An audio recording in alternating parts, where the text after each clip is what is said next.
Se você já programou em Jest e quer saber um pouco mais sobre como funciona a cobertura de testes com o Jest, esse vídeo é para você. É muito comum para programadores, quando vão fazer casos de testes, tentar deixar uma cobertura de 100% no seu código. Para cada botão da aplicação, para cada rotina, para cada rota, para cada elemento da tela, a qual não é necessário. Um código nunca vai ter 100% de cobertura, porque um código ele é como um organismo vivo. Ele se adapta, ele muda, ele tem features removidas, ele tem vários fatores na qual é basicamente impossível você deixar ele 100% coberto de testes, a menos que ele não sofra nenhum tipo de alteração. Mas ainda assim não é muito inteligente, porque é muito complicado você garantir que 100% do código vai estar sempre 100% testado e sempre 100% à prova de falhas. Outro ponto também importante sobre isso é que quando você faz testes para uma aplicação, você não necessariamente quer ter uma cobertura completa. Os testes eles servem para dar um apoio ao time de desenvolvimento, para poder ter um acesso rápido a saber se o que eles estão fazendo está quebrando, por exemplo. Então você faz um teste para uma rotina e se algum programador está mexendo em algo naquela rotina, ele consegue fazer uma rotina de testes de forma rápida, via um script, para saber se aquela alteração que ele fez quebrou. Então quando você tem uma rotina de testes muito complexa, é capaz de isso não ser tão rápido assim e demorar até minutos para poder ser feita uma rotina por completo, porque até rodar todos os scripts dos seus testes, isso pode demorar tempo. E o que testes não podem ter é tempo, tem que ser algo rápido. Além disso, se os seus testes forem muito complexos, é capaz de até uma alteração de nome de variável ser motivo válido para um teste quebrar. O essencial e o que é ideal para uma aplicação é ter uma cobertura de 60% até no máximo 80%. 80% ainda estou chutando bem alto, tá? Se você não chegar a 80 não é tão ruim assim. 80 já tá bom até demais. Não precisa muito mais do que isso não. Com isso em mente, eu quero estar mostrando para vocês um projeto na qual eu tenho aqui e vou estar explicando também sobre como você avaliar sua cobertura de testes e saber quando que seu teste está bom o suficiente para poder estar sendo lançado na sua aplicação. Então eu estou aqui com um projeto que já tem testes nele feitos com gestos, já tem um gesto configurado, já está tudo certinho. E eu vou estar executando aqui a rotina de testes de cobertura para vocês darem uma checada de como isso funciona. Então, executando o comando gest, ele vai estar rodando toda a cobertura de teste. Se eu executar para mim o gesto traço traço coverage, ele vai estar, além de executar um dos testes, fazendo essa verificação de cobertura. Então ele primeiro vai executar todos os testes que estão feitos. Leva um tempinho. Aqui, ó. Uns falharam, outros quebraram, mas o que é importante é isso aqui, ó. Ele vai estar gerando para mim uma tabela, né? Basicamente uma tabela, onde de todos os testes que foram checados e executados pelo Jest, ele cria uma listagem bem colorida, bem visual, né? Bem fácil de estar entendendo, com algumas colunas.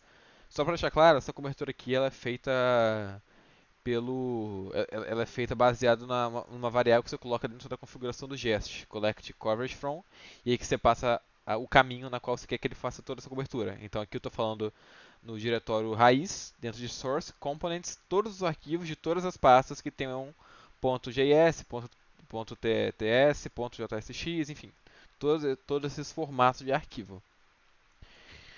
E aqui vocês podem visualizar que os testes na qual passam com sucesso fica verdinho e os que dão erro eles ficam avermelhados, né? Ou que não tem nenhum teste feito para eles ainda. Mas o que é interessante disso é que nessas colunas ele consegue ver para mim em porcentagem, quanto que foi checado de statement, ou seja, de argumentos, quanto que esses testes cobrem para todas as branches, para quantas funções foram feitas e quantas linhas ele conseguiu verificar nessa cobertura, além das linhas na qual não estão sendo checadas. E você pode estar pensando que linhas e statements pode ser a mesma coisa, mas é bem diferente e eu vou explicar. Basicamente, quando eu tenho, por exemplo, uma variável, nesse caso aqui, name John,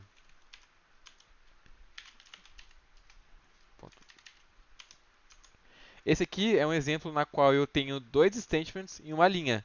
Então, em uma linha, eu consigo ter dois statements. Diferente, por exemplo, se eu criasse um objeto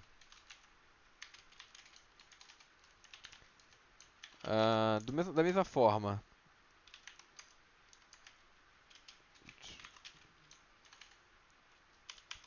Aqui, nesse caso, eu teria em 1, 2, 3, 4, 5, 6, sim, em 7 linhas eu teria um statement. Então é isso que ele, essa é a vital diferença disso. Ele consegue verificar tudo isso. Então, vocês podem ver que ele gera um relatório bem grande assim, de todos os componentes que ele checou. E isso por si só já é uma visualização bem interessante. Já é no terminal, mas é bem visível e bem claro de como a gente consegue estar visualizando e monitorando isso. Mas tem uma forma bem melhor que o próprio GS consegue fazer, que é da seguinte forma: se você depois que você roda esse comando de coverage, você tem como estar especificando também um caminho para poder estar fazendo o diretório de coverage. Então aqui eu estou setando para ele fazer dentro da source, em teste úteis, ele gera esses arquivos aqui, que são um HTML desses dados aqui, de uma forma bem mais visível e clara para a gente. Então aqui, ó, se você abrir dentro de ICOV Report, ó, cadê esse ICOV Report, teste úteis, aqui, ó, index, achei. Dentro desse index vai ser uma página em HTML que o próprio Jest cria para você e configura de uma forma visual. Então vamos abrir ele aqui com o Live Server. Calma, deixa eu trocar aqui rapidão. Aqui, pronto. Nessa tela é aquele mesmo relatório, só que de uma forma bem mais clara e fica bem mais visual de você estar checando isso. Então, ó, dentro de Elements eles têm todos os componentes aqui na qual tem os testes feitos. E se a gente pegar, por exemplo, vamos pegar aqui o alerts, por exemplo. Ó, dentro da pasta alerts eu tenho um index.tsx. Vocês podem ver que ele consegue mostrar. Aqui no caso não porque ele está 100% feito, né? Vamos pegar, por exemplo, um aqui que está pela metade, buttons file. Clicando aqui no componente, ó, você pode ver todos onde está feito e onde está vermelho é onde ele não está averiguado ainda. Então, dentro dessas linhas, o teste em si não consegue checar esses elementos. Então, ele não tá protegido, não está testado. E fica bem visual e te ajuda bastante para estar checando, por exemplo, os testes na qual você está fazendo, né? Então, a cada rotina de teste você vai executando e vai checando quais testes estão sendo bons ou não. E você vai rodando esse coverage para poder estar checando quando que você conseguiu atingir um percentual bom para você. Aqui. Você consegue estar filtrando também pelas colunas, fica dando uma visualização bem mais legal, bem mais interessante. E tudo isso o Jest faz para você de forma automática, né? Ele só de rodar o comando de coverage você consegue checar tudo isso, todas essas informações. É um dado bem interessante para todo mundo que trabalha com essa automação do Jest. E lembrando, seu trabalho como desenvolvedor não é deixar toda essa coluna aqui verde, tá? Isso aqui não é sempre o mais habitual. O seu trabalho é poder estar checando os componentes e entendendo o que você pode testar, porque pode quebrar uma aplicação, ou que pode estar verificando uma rotina em si. Não é ideal você ter um teste 100%, uma cobertura de teste em 100%.